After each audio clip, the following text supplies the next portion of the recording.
Ya, entonces, habíamos empezado a hablar del pulso, algunas cosas habría que recalcar.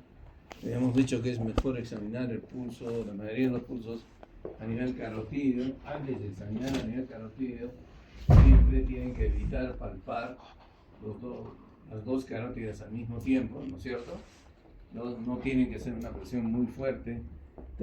Siempre es preferible auscultar primero las carótidas antes de palpar, ¿no? ¿Por qué? Por varias razones. Entonces, cuando uno palpa simultáneamente, es probable que puedan ustedes desencadenar en un paciente sensible un síndrome de hipersensibilidad carotídea, síncope, etc. Si palpa muy fuerte y el paciente tiene una placa aterosclerótica, pueden hacer que se desprenda una placa y el paciente desarrollar un DSB. Y de la misma forma, si ustedes auscultan previamente, ya pueden saber que tiene, si auscultan previamente, pueden saber que tiene un soplo, y si tiene un soplo, tiene aterosclerosis carotídea. No, la ausencia de soplo, por si acaso, no descarta tampoco la presencia de aterosclerosis carotídea. El pulso bisferiens, habíamos dicho que se presenta especialmente en la doble lesión aórtica, pero también se presenta en los pacientes con cardiomiopatía hipertrófica. De ahí pues hemos mencionado esto del pulso alternante, una variación rítmica de la amplitud del pulso debida a que a alternancia, dicen, en la concentración intracelular de calcio y alternancia en el potencial de acción. Cuando esto se asocia a alternancia en la repolarización, especialmente en la onda T, se dice, eso ya sí se los dije, que está asociado probablemente a la presencia de arritmias malignas. Eso ya lo hemos visto. ¿Qué está pasando? Segunda vez, ¿eh? ¿Qué? Había una silla que estaba saliendo su parte de arriba. Bien, el pulso bigeminado. El pulso bigeminado también es una variación rítmica de la amplitud del pulso, ¿no? Pero a diferencia del pulso alternante que se ve especialmente en la falla ventricular severa, una disfunción sistólica severa del ventrículo izquierdo, esta alteración, este tipo de pulso, es producido por la presencia de extrasístoles, ¿no? pueden ser supraventriculares o ventriculares. Entonces, ¿y cómo se dan cuenta que es una extrasístole? Por la precocidad del latido, la presencia de un espacio conocido por pausa compensadora, latido normal y otra extrasístole. Entonces, también la diferencia es que es producido por extrasístoles o por una arritmia extrasistólica. Luego está el pulso paradójico, ¿no? Aquí el pulso paradójico es una exageración de un fenómeno normal. Normalmente la presión o la presión arterial sistólica y la amplitud del pulso caen durante la inspiración. La exageración de este fenómeno se conoce como pulso paradójico. En realidad no es tan paradójico, ¿por qué? Porque es la exageración de una respuesta normal. Normalmente también esto no se puede verificar palpando. Normalmente lo más común es que el pulso paradójico o la presencia de pulso paradójico se verifique mediante la toma de la presión arterial, obviamente no con un aparato digital, sino de forma auscultatoria con un esfigmomanómetro, con eso, y verificamos una caída de la presión arterial sistólica de 10 milímetros de mercurio o más. Cuando la presión arterial sistólica cae 10 milímetros de mercurio o más durante la inspiración, decimos pulso paradójico positivo o maniobra de pulso paradójico positivo. Cuando esta caída es mayor o igual a 15 milímetros de mercurio durante la inspiración, ahí sí se puede palpar la reducción de la amplitud del pulso periférico, ¿no?, durante la inspiración. Es decir, cuando la caída de la presión arterial sistólica es de 15 milímetros de mercurio o más, ahí sí podemos palpar el pulso paradójico. Pero si es mayor únicamente de 10, tenemos que tomarle la presión arterial y verificar que la presión arterial sistólica caiga 10 milímetros de mercurio durante la inspiración. La presencia de este pulso es característica del taponamiento cardíaco, aunque no es exclusiva. También se puede ver en la pericarditis constrictiva, en un 30% de casos. También se puede ver en la embolia pulmonar masiva, en el infarto del ventrículo derecho, en un shock hemorrágico. Entonces, en otras condiciones se puede ver también el pulso paradójico. Pero obviamente, como les digo siempre, en el marco clínico adecuado, entonces la presencia de pulso paradójico nos habla de que el paciente está sufriendo el cuadro clínico de taponamiento cardíaco. Pero también, como les dije, se puede ver en pericarditis constrictiva. Otra alteración, en este caso del ritmo del pulso, es el pulso, o de la frecuencia, perdón, de la frecuencia y del ritmo, es el pulso deficitario. El pulso deficitario se refiere a una diferencia entre la frecuencia de pulso y la frecuencia cardíaca, en la cual la frecuencia cardíaca es superior a 10 latidos o más a la frecuencia de pulso. Puede verse en diferentes arritmias, pero la arritmia que con mayor frecuencia presenta este pulso deficitario es la fibrilación auricular. La fibrilación auricular. La fibrilación auricular, recuerden, es la arritmia más frecuente a nivel mundial, es la más frecuente de todas las arritmias a nivel mundial, ¿no? Y las causas más frecuentes de fibrilación auricular, ya podemos ir adelantando, son simplemente la edad, la enfermedad coronaria y la hipertensión arterial. Y en países como el nuestro, pobres, y regiones como la nuestra, pobre, una causa frecuente de fibrilación auricular es la patología valvular, especialmente la patología valvular mitral.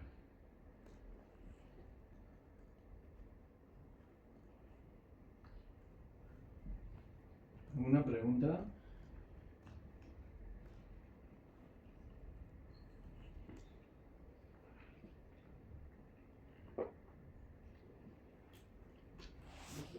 Sí. ¿En qué pacientes tenemos que realizar la maniobra de pulso paradójico? En aquellos pacientes en los cuales usted sospeche taponamiento cardíaco, porque es propio del taponamiento cardíaco. Y existe, bueno, vamos a verlo en su momento, pero existe una tríada diagnóstica en los pacientes en los que sospechamos taponamiento cardíaco. ¿Alguno de ustedes se acuerda o sabe? ¿Quién quiere hablar? Sí. Sería la insuficiencia yugular, los pulsos, los latidos de corazón, latidos cardíacos Bajos. disminuidos y Los que no han levantado el pulso, cállense. No han levantado el pulso, no han levantado la mano, cállense. y una disminución de una potencia arterial.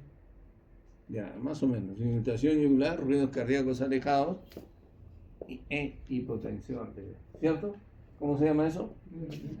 La triada de Hay que sospechar en ellos. En ellos hace usted la maniobra de taponamiento, la maniobra de pulso paradójico. Sí. ¿Me queréis hacer otra pregunta? Sí. Doctor, ¿se podría mencionar que el pulso deficitario podría ser patognomónico de la fibrilación auricular? No es patognomónico, porque también pulso paradójico, pulso deficitario también a veces ustedes lo pueden ver en una taquicardia paroxística supraventricular, también lo puede ver en extrasístoles ventriculares muy frecuentes, también puede haber pulso deficitario. Patognomónico quiere decir que es exclusivo y quiere decir que usted puede apostar a que eso es fibrilación auricular. No es así.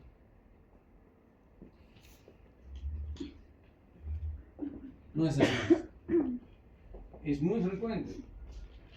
Tal vez podría decir, es muy probable que sea una fibrilación auricular, pero de repente no lo es. Pero sí puede ser, es muy probable.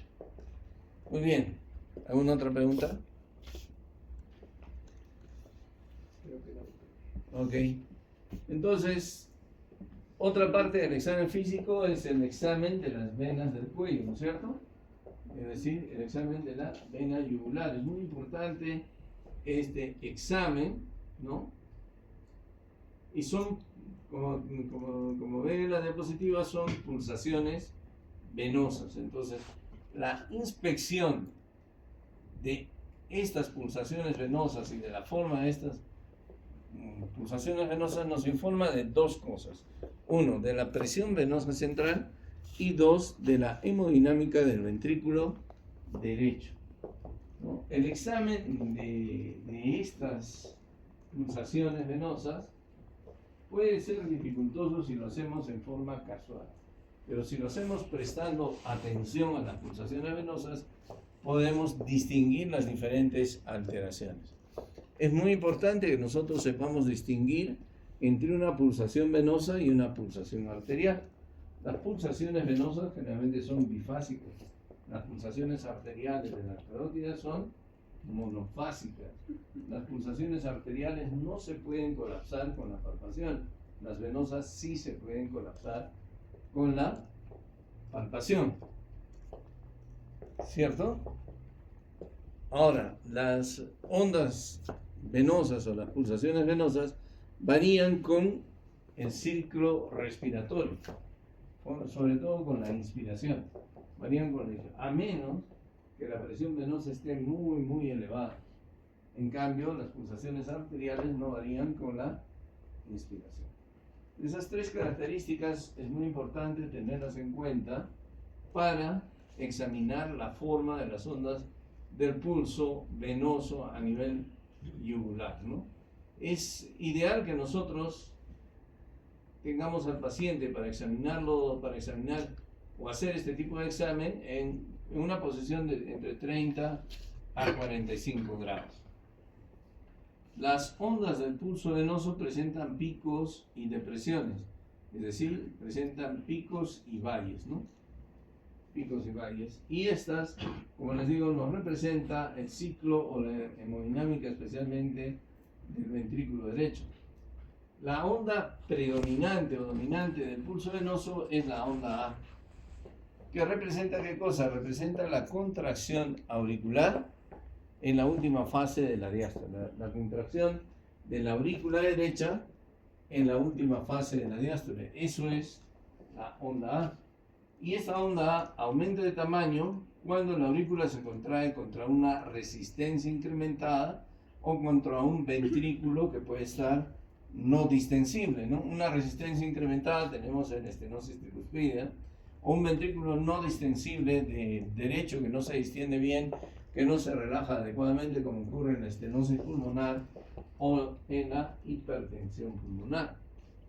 Existen crecimientos importantes de la onda A que se conocen como onda A cañón, ¿no? La presencia de ondas A cañón en un paciente que está sufriendo una taquicardia de QRS ancho nos ayuda a distinguir que esa taquicardia es de origen ventricular, porque ocasionalmente podemos ver taquicardias de QRS ancho. ¿Cuándo hablamos de QRS ancho? Los que ya han llevado el curso.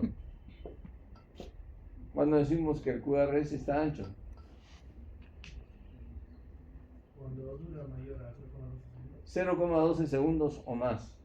Entonces, QRS anchos de 0,12 segundos o más generalmente nos hacen pensar que el origen de esa taquicardia es ventricular, generalmente, pero no siempre es así.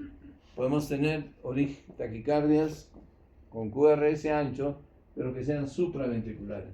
Pero si en ese paciente que está sufriendo una taquicardia de QRS ancho, nosotros le miramos el cuello y encontramos una onda A cañón, ¿no es cierto? Onda A cañón. ¿Qué quiere decir la onda A cañón? Que la aurícula se ha contraído contra una válvula tricúspide cerrada. ¿Por qué? Porque hay disociación auriculoventricular, ¿no?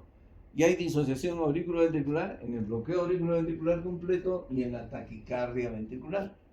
Por eso es que si yo encuentro una onda A cañón en un paciente con una taquicardia con QRS ancho, puedo apostar, ahí sí puedo apostar, que esa taquicardia es de origen ventricular, que lo que estoy viendo es una taquicardia ventricular y no una supraventricular. Ahora, esta onda A cañón puede ser regular cuando el ritmo subsidiario en caso de un bloqueo auriculoventricular es de la unión auriculoventricular, o irregular en la taquicardia ventricular precisamente. Una taquicardia ventricular precisamente. La onda A está ausente en la fibrilación auricular. En la fibrilación auricular, la aurícula no se contrae. ¿Y qué acabamos de decir que define a la onda A? Es la contracción de la aurícula derecha, ¿no es cierto? La onda A es producida por la contracción de la aurícula derecha. En la fibrilación auricular, pues desaparece la contracción auricular y por lo tanto también desaparece la onda A. Puede haber un retraso entre la onda A y la segunda onda positiva, que es la onda C, en el bloqueo auriculoventricular de primer grado. La onda C interrumpe un poco a la onda X o seno X, ¿no? Y después continúa la caída, y después continúa el seno X o el valle X o la onda X, que es la primera onda negativa. La onda X se produce por la relajación de la aurícula. Es decir, se vació la aurícula, cayó la presión a nivel auricular derecho, cae la presión y se produce la onda X. Esta onda X está interrumpida por la onda C, por lo menos inicialmente interrumpida por la onda C. ¿Y la onda C a qué se debe? Se debe al desplazamiento de la válvula tricúspide cerrada hacia la aurícula durante el inicio de la sístole ventricular, es decir, durante la fase de contracción isovolumétrica, ¿no es cierto? Hay una fase en la cual el ventrículo todavía no expulsa nada, pero aumenta su presión intraventricular. Durante esa fase se produce el desplazamiento de la válvula tricúspide cerrada y esto es lo que ocasiona la onda C, a pesar de que ya cayó la presión a nivel auricular. La onda X o seno X o valle X está acentuado en la pericarditis constrictiva y su profundidad está reducida en la dilatación del ventrículo derecho y desaparece en la insuficiencia tricuspidea severa.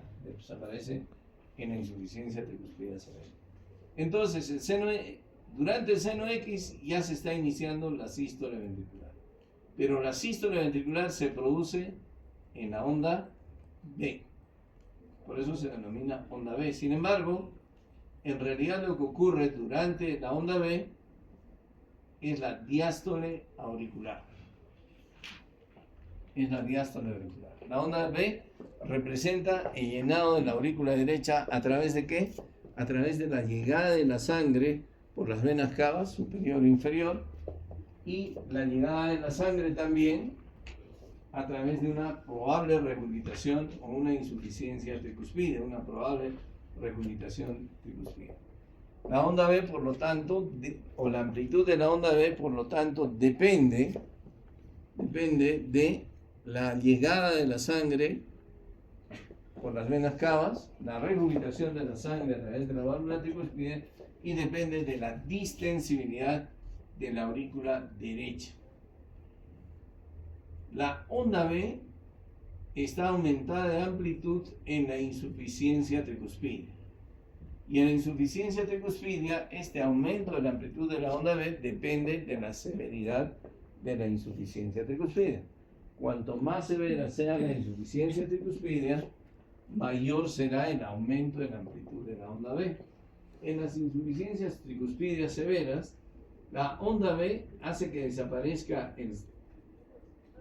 la onda X e incluso desaparece la onda C, o puede empezar a partir de la onda C, y eso se conoce como ventricularización del pulso venoso.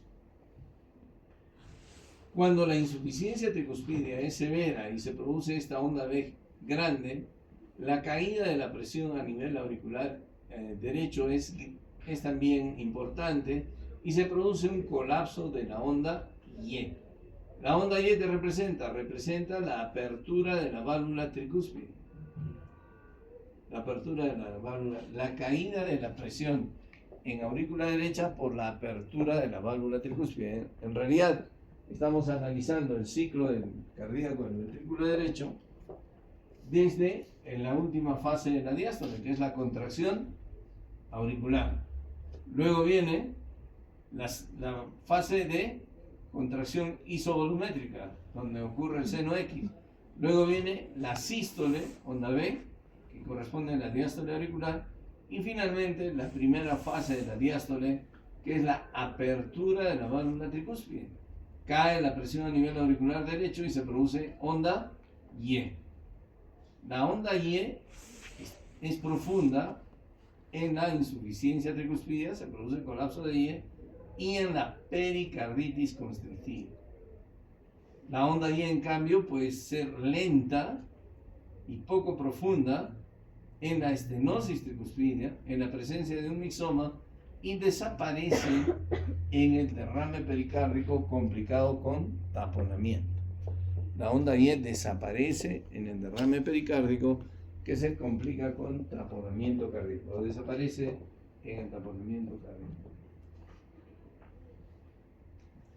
Entonces, de esto es de lo que estamos hablando. Esto es lo normal, onda A, última fase de la diástole, contracción auricular. Luego viene la onda X, seno X o valle X, caída de la presión en la aurícula derecha, pero inicio de la sístole ventricular. Y esto, ¿por qué sabemos que aquí está ocurriendo el inicio de la sístole ventricular? Por la presencia de la onda C, ¿no? Que es producida por la protrusión de la válvula tricúspide hacia la aurícula derecha durante la sístole isovolumétrica. Luego viene la contracción ventricular, pero en realidad esto, si vemos la aurícula, corresponde a la diástole auricular, al aumento de la presión en la aurícula derecha por el llenado de la misma debido a la llegada de sangre a través de las venas cavas y a través de una regurgitación tricuspidea.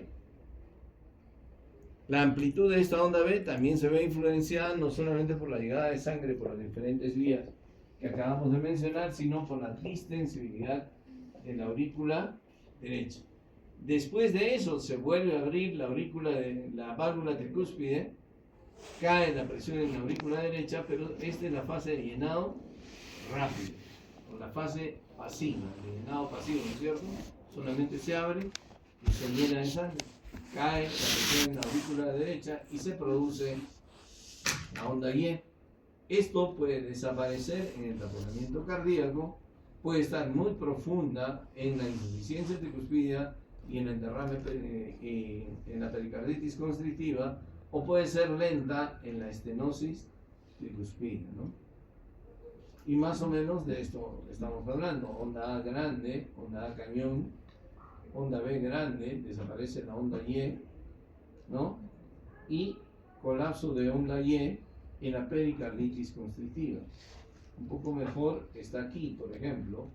Esta es el trazado del pulso venoso de un paciente que por diferentes motivos tiene el ventrículo derecho rígido. ¿Por qué me doy cuenta que el ventrículo derecho está rígido? Por la presencia de cuarto ruido.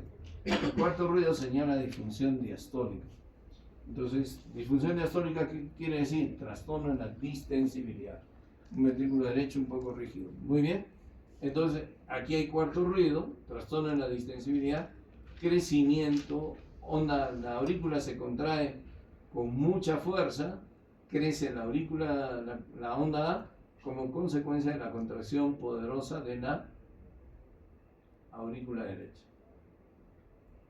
Luego ocurre seno X, la onda B, la onda Y, todo normal, pero hay un crecimiento auricular derecho probablemente por un trastorno de la distensibilidad del ventrículo derecho por diferentes razones, como hemos mencionado, estenosis pulmonar o hipertensión pulmonar. En el caso de la insuficiencia tricuspidia, como hemos dicho, lo que aumenta notablemente es la onda B. Aquí abajo tienen lo normal. En una insuficiencia tricuspidia leve, todavía podemos distinguir algo de onda X, ¿no es cierto? Está la onda C, y observen cómo crece la onda B. La onda B. En la insuficiencia tricuspidia severa, desaparece la onda C, desaparece la onda X, y se produce una gran onda B. Y eso se conoce como ventricularización del pulso venoso. Y luego esto es seguido por un colapso de la onda Y. Eso es típico de la insuficiencia tricuspidia.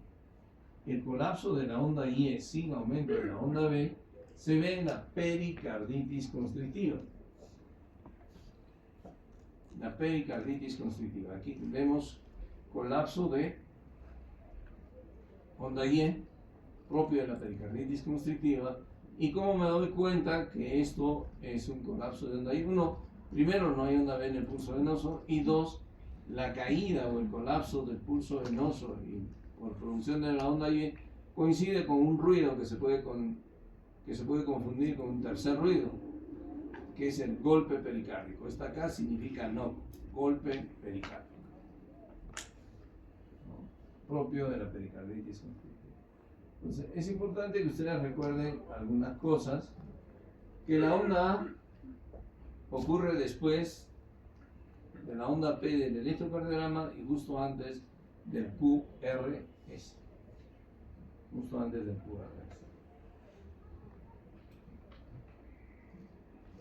Bien, entonces, habíamos dicho además que aparte de que el examen de las ondas del pulso venoso nos permite evaluar el ciclo del ventrículo derecho y la hemodinámica del ventrículo derecho, como acabamos de mencionar, también el examen de las venas del cuello nos permite fundamentalmente tener una idea de la volemia del paciente. Es la forma más importante de tener una idea, más importante, no invasiva, de tener una idea de la volemia del paciente, y podemos determinar la presión venosa central, ¿no?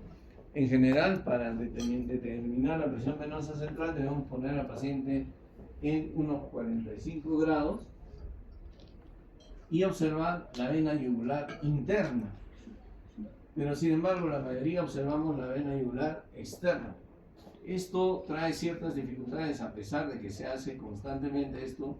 Vemos la vena yugular externa, trae ciertas dificultades por el hecho de que no está directamente relacionada con la vena cava, además es valvada y tampoco tiene una relación directa con la aurícula derecha, pero no importa, se puede utilizar.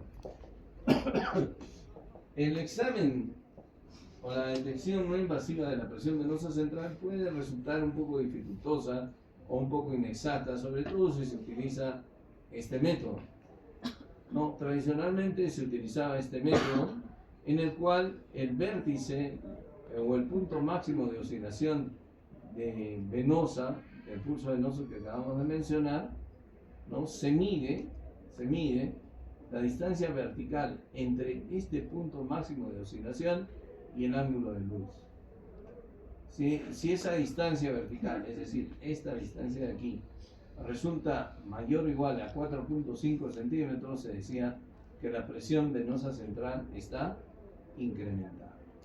Sin embargo, lamentablemente, esto depende de muchas cosas. Depende del hábito corporal del paciente y depende del ángulo al cual se mida. No es lo mismo medir a 60 grados, a 45, ni es lo mismo hacerlo en una persona que tiene sobrepeso, en una persona estándar o en una persona que tiene alguna deformidad torácica. Entonces, en general se aconseja que si en una persona, digamos, una persona de complexión estándar, utilizamos esta medida, podemos hacerlo, utilizamos esta forma de medir la presión venosa central, se aconseja verificarla, como ven ustedes aquí, se aconseja verificar esto poniendo al paciente sentado al borde de la cama con los pies colgando y ver si persiste esta ingurgitación por encima de la clavícula. Esta ingurgitación por encima de la clavícula claramente es patológica si persiste sentado, pero imagínense, si a 90 grados persiste sentado, eso claramente es patológico. ¿Por qué? Porque la distancia entre la clavícula y la aurícula derecha fácil es de 10 centímetros o mayor de 10 centímetros. Entonces, es muy probable que si el paciente estando sentado con los pies colgando tiene esta ingurgitación por encima de la clavícula, su presión venosa central esté muy elevada. Esté en un estado de congestión o de volemia incrementada. Tenemos que comprobarlo. Algunas maniobras también nos pueden ayudar a detectar que el paciente está en un estado de congestión.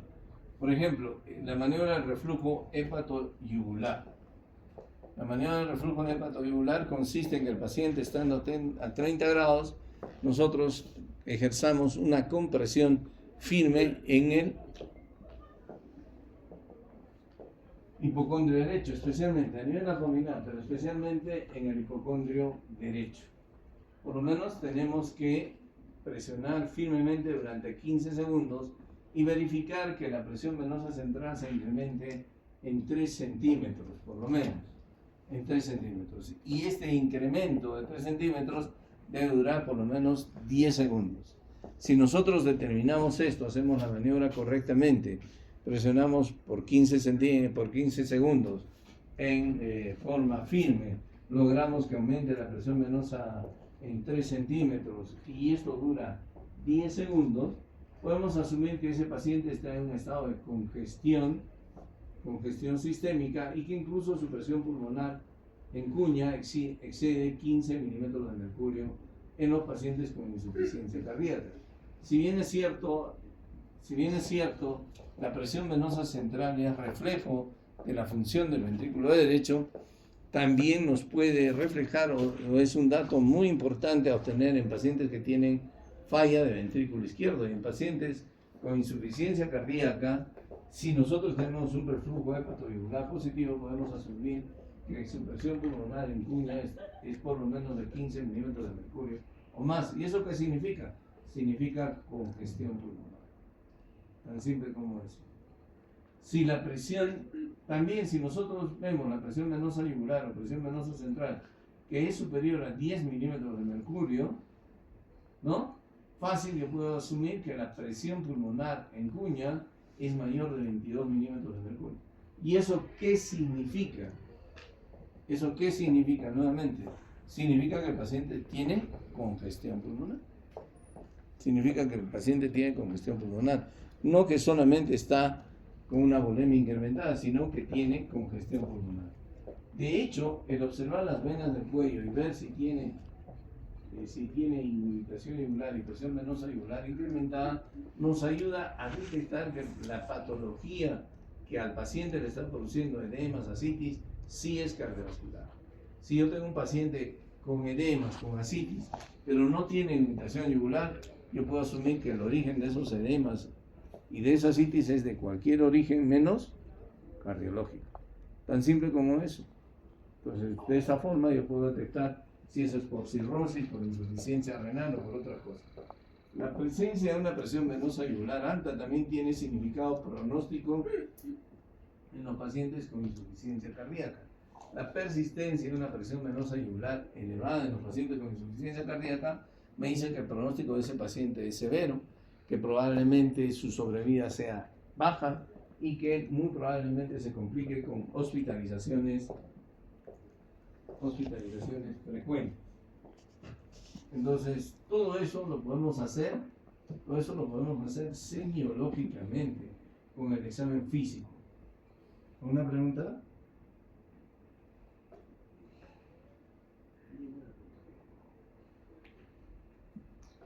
Ok. Otra parte del examen físico es el examen del tórax, ¿no es cierto? La palpación precordial, ¿sí? La palpación precordial. Para hacer esto, debemos tener al paciente idealmente en 30 grados y a nivel del precordio podemos detectar una serie de signos que nos pueden ayudar a determinar cuál es la afección del paciente. Lo normal, en todo caso, debemos empezar por la ubicación del choque de punta, de la punta del ventrículo izquierdo, ¿no? Normalmente el choque de punta se encuentra en el quinto espacio intercostal izquierdo, línea medio clavicular, en un área de 2 centímetros. Idealmente, para ubicarlo, a veces tenemos que poner al paciente en decúbito lateral izquierdo. Cualquier impulso ventricular, cualquier palpitación fuera de esa localización y fuera de ese área que acabo de mencionar resulta patológico, ¿no? Asociado al choque de punta podemos nosotros también palpar los impulsos ventriculares.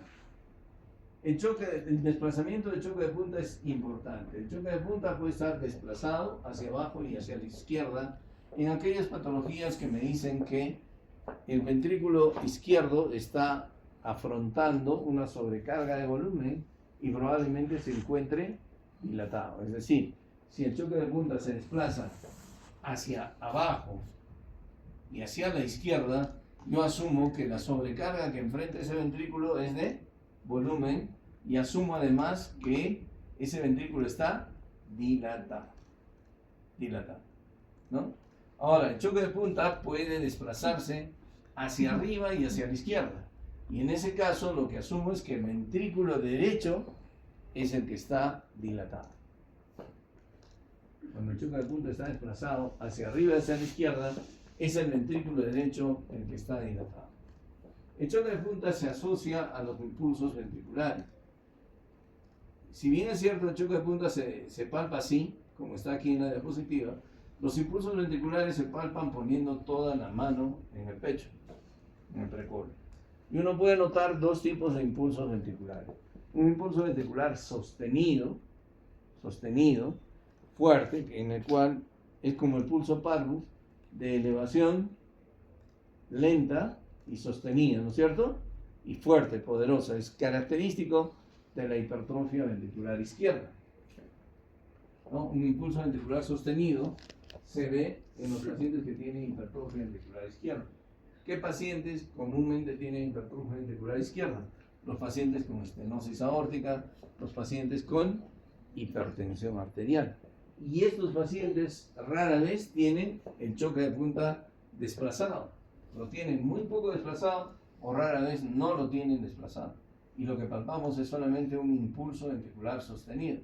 Si yo palpo un impulso ventricular sostenido, tengo que asumir que el ventrículo izquierdo está enfrentando una sobrecarga de tipo sistólico, una sobrecarga de tipo de presión, ¿no? Si el choque de punta está hacia abajo y hacia la izquierda, ya les he dicho, hay sobrecarga de volumen, ¿sí? Aquí el choque de punta no está desplazado, pero tengo un impulso ventricular izquierdo sostenido, entonces hay una sobrecarga de presión, Y el ventrículo izquierdo generalmente es muy probable que esté hipertrófico, ¿no? El otro impulso ventricular es un impulso hiperdinámico, es decir, en el cual el precordio está así, está moviéndose en forma hiperdinámica, ¿sabes? Saltón. Y eso sí se asocia al choque de punta desplazado hacia abajo desde la izquierda, impulso hiperdinámico. ¿Qué cosa es? Sobrecarga de volumen. Ventrículo izquierdo dilatado. En el otro, sobrecarga de presión, ventrículo izquierdo hipertrófico. Hipertrófico, ¿no? El ventrículo derecho tiene los dos tipos de impulso, porque lo que acabo de decirles es impulsos del ventrículo izquierdo. ¿El ventrículo derecho tiene los dos tipos de impulso? No. Respuesta es no. Solamente tiene un impulso ventricular hiperdinámico. ¿Por qué? Porque el ventrículo derecho reacciona a los dos tipos de sobrecarga de la misma forma. Reacciona a la sobrecarga de presión y a la sobrecarga de volumen dilatándose.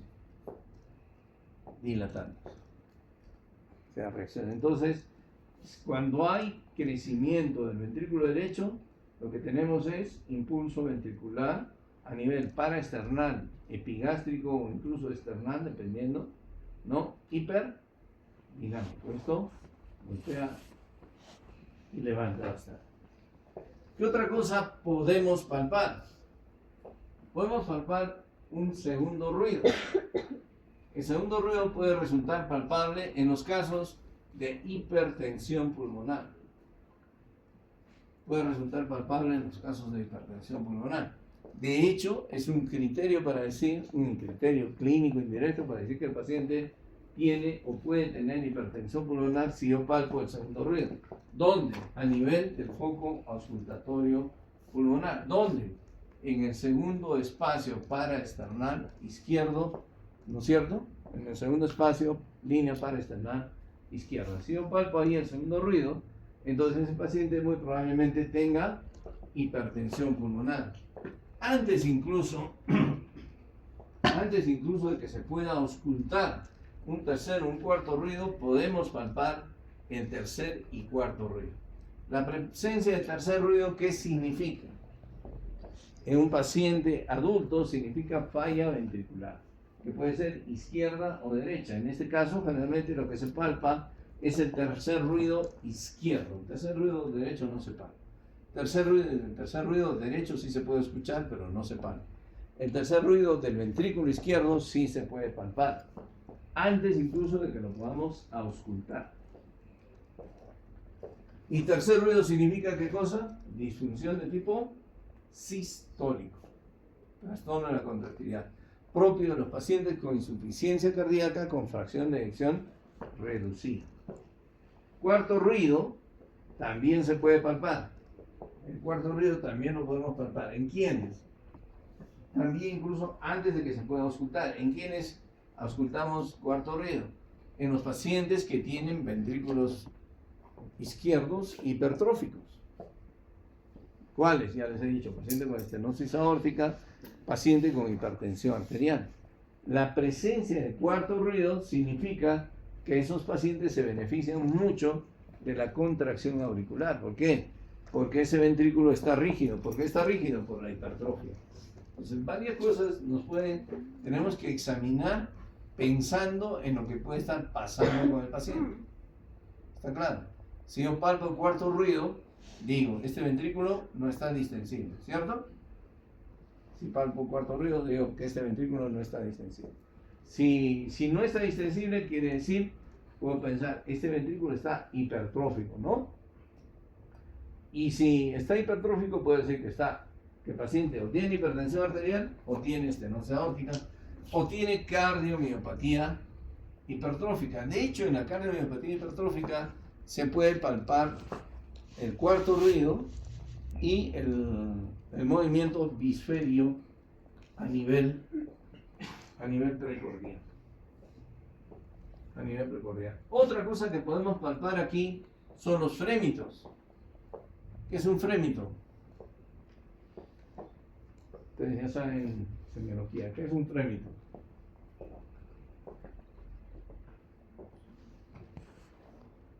¿Mm? ¿Qué es un frémito? O trill. ¿Qué es un frémito?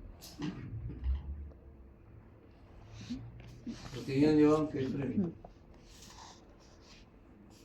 Tamara, ¿qué es frémito? Es la transmisión hacia la pared satisfactoria del flujo sanguíneo. Claro, es la transmisión de las vibraciones producidas por el flujo turbulento a la pared torácica. Ese flujo turbulento origina soplos, ¿cierto? La presencia de frémito incluso nos permite clasificar a los soplos en diferentes grados. Entonces, oye, ustedes ya saben, se supone que saben semiología, ¿no? Y ahora. Muy bien. La percusión precordial no tiene tanta utilidad en cardiología. O sea, la percusión precordial no es algo que debamos hacer rutinariamente. ¿En alguna patología se les ocurre que podríamos hacer percusión precordial?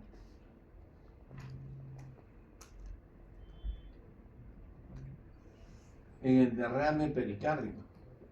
En el derrame pericárdico podemos hacer percusión precordial. ¿Por qué? Porque vamos a encontrar un incremento del área de matidez. Un incremento del área de matidez cardíaca. Ahí vamos a encontrar, ahí podemos hacer. Pero es en la única situación en la que se puede hacer percusión, o se debiera hacer percusión precordial. En otras no es necesario. Ok, creo que nos quedamos ahí. Si tienen ustedes alguna pregunta, todo.